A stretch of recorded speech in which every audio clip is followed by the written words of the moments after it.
નમસ્કાર દોસ્તો, આજે આપણે જોઈશું ધોરણ 6 વિષય ગુજરાતીમાં પાઠ નંબર 13 પરોપકારી મનુષ્યો ના સ્વાધ્યાયનું સંપૂર્ણ અને સચોટ સોલ્યુશન। તો ચાલો શરૂ કરીએ। પ્રશ્ન નંબર 1, વાતચીત। પહેલો પ્રશ્ન, તમે સૌથી વધુ ક્યારે હસેલા અને કેમ? હું મારા પિતા સાથે હાસ્ય કવિતાના એક કાર્યક્રમમાં ગયો હતો। તેમાં આવેલા કવિઓએ એટલી સુંદર હાસ્યસભર કવિતાઓ સંભળાવી હતી કે હું હસી હસીને બેવડ વળી ગયો હતો। 2, તમને આંધળી થયેલી છે, એને મટાડવા શો ઉપાય કરેલો? હા, મને આંધળી થયેલી છે।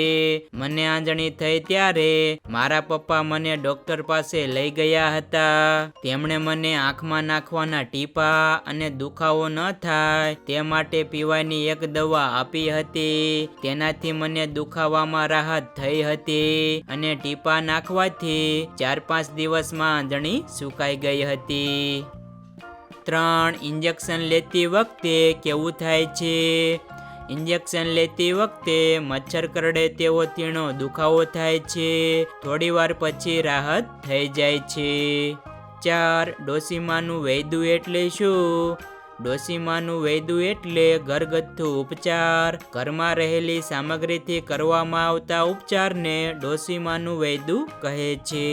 કારણ કે આપણા ઘરમાં રહેતા વડીલો આપણને થતી નાની નાની બીમારીઓમાં ઘરમાં રહેલા હળદર, મેથી, તુલસી, ગોળ, ડુંગળી, લવિંગ, તજ વગેરે દ્વારા ઈલાજ કરવાનું કહે છે અને મોટા ભાગે તેનાથી આપણને દવા લીધા સિવાય પણ રાહત થઈ જાય છે।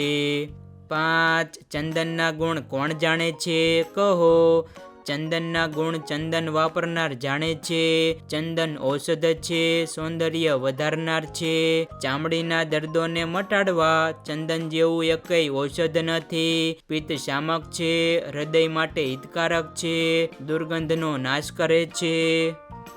6, તમે કઈ કઈ બાબતમાં બીજાઓની સલાહ લો છો?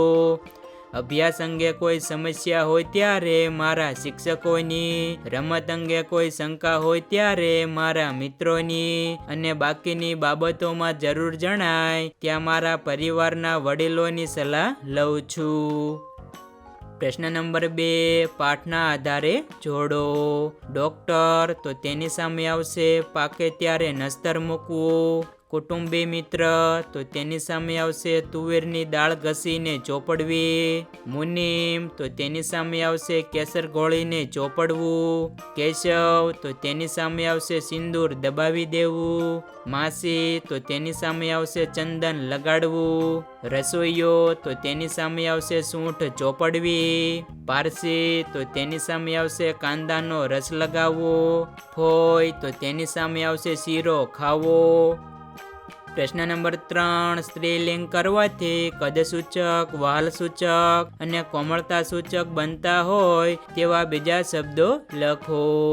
જેમ કે ડુંગર તો ડુંગરી, ટેકરો તો ટેકરી, નાનકો તો નાનકી, ચૂંટલો તો ચૂંટલી, બચુડો તો બચુડી, ફોડલો તો ફોડલી, ગોટલો તો ગોટલી, નમણો તો નમણી, કોડીલો તો કોડીલી। પ્રશ્ન નંબર 4, આપેલા શબ્દો પરથી રમૂજી વાક્ય બનાવો અને હસો। પહેલું, મચ્છર અને મગર। મચ્છર મગરને કરડવા ગયા, લોહી તો ના મળ્યું પણ ચાંચ તૂટી ગઈ। 2, મરચું અને ખાંડ। બહાદુરી બતાવવા નીરવ આખું લીલું મરચું ખાઈ ગયો પણ પછી જીભમાં બળતરા શાંત કરવા ખાંડનો ડબ્બો શોધવા લાગ્યો। 3, હાથી અને રિક્ષા। રસ્તાની પડખે ઊભેલી રિક્ષાને હાથીનું પાછું અડતા રિક્ષા પલટી ગઈ। પ્રશ્ન નંબર 5, પ્રશ્નોના ઉત્તર લખો। પહેલો પ્રશ્ન, પરોપકાર એટલે શું? પરોપકાર એટલે બદલામાં કશું મેળવવાની આશા વગર કરેલો ઉપકાર। પરોપકાર એ વર્તણૂકનો એક પ્રકાર છે। એ મુજબ વ્યક્તિ અન્યની સંભાળ અને સુખાકારીને લગતા કાર્યો કરે છે। 2, લેખકને આંધળી થતા ડાક્ટરે શી સલાહ આપી હતી? લેખકને આંધણી થતા ડાક્ટરે તેમને સલાહ આપી કે એના ઉપર કાંઈ લગાડવાની જરૂર નથી. આંધણી પાકે એટલે મારી પાસે આવજો, હું તેને નસ્તરથી ફોડી નાખીશ. જો આંધણીને કારણે બહુ પીડા થાય તો શેક કરજો. 3. પાઠમાં કોની સલાહ હસવા જેવી લાગી? પાઠમાં લેખકના ઓળખાણવાળા એક શેઠની મિલના ભૈયાજીએ 8 દિવસ સુધી એક નાની વાટકી ભરીને ભાંગ પીવાની સલાહ આપેલી, એ મને સૌથી વધુ હસવા જેવી લાગી. 4. એક પછી એક બધાની સલાહનો અમલ કર્યા બાદ આંધણીના શાલ થયા.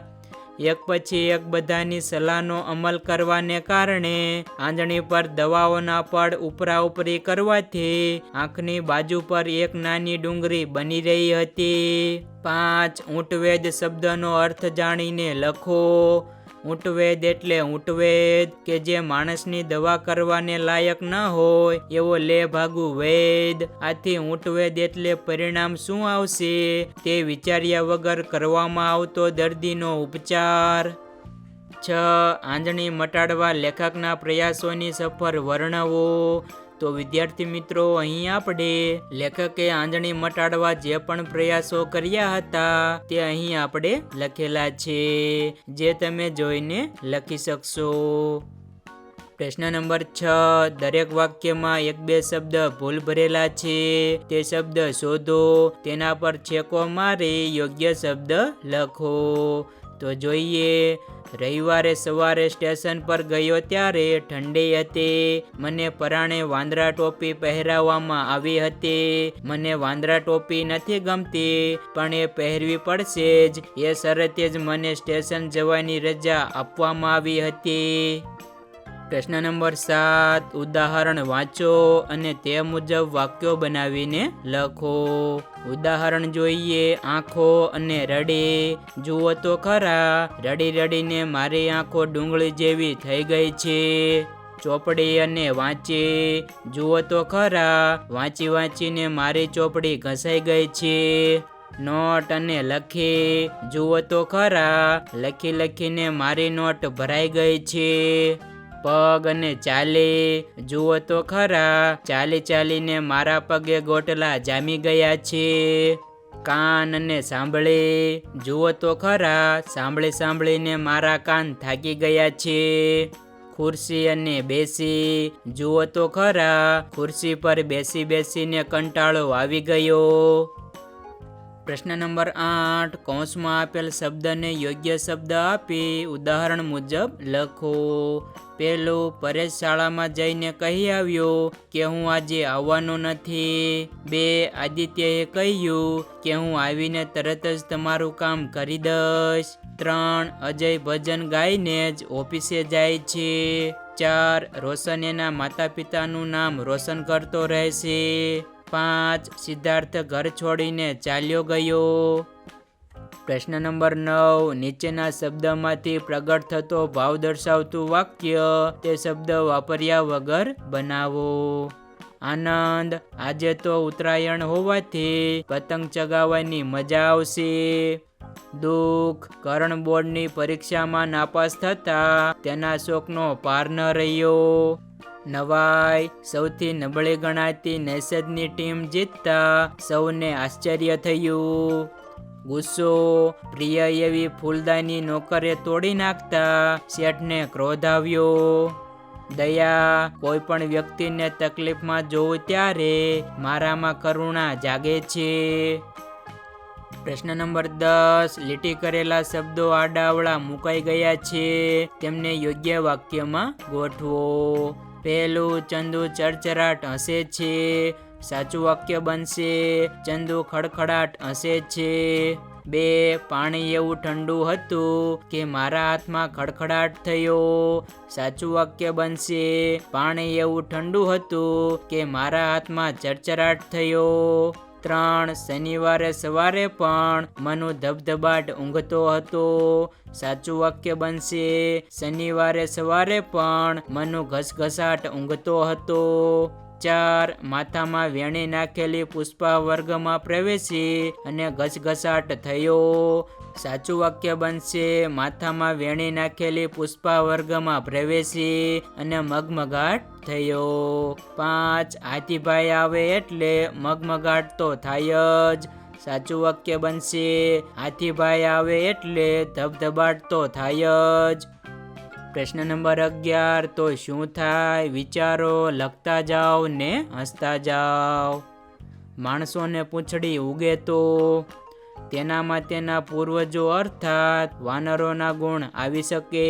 તે કૂદાકૂદ કરતો થઈ શકે. પૂંછડી ઉગવાથી તે આજે જે વસ્ત્રો પહેરી રહ્યો છે તેમાં તેને ફેરફાર કરીને પૂંછડી માટે અલગથી વ્યવસ્થા કરવી પડે. માણસ વર્તમાનમાં જે પ્રમાણેની જીવનશૈલીથી ટેવાયેલો છે તેમાં તેના દરેક કાર્યમાં પૂંછડી અડચણરૂપ થાય. જેમ કે તે પીઠના સહારે સીધો સૂઈ ન શકે વગેરે. આમ પૂંછડી ઉગવાથી માણસ ફરીથી તેના પૂર્વજો જેવું જીવન જીવતો થઈ જાય.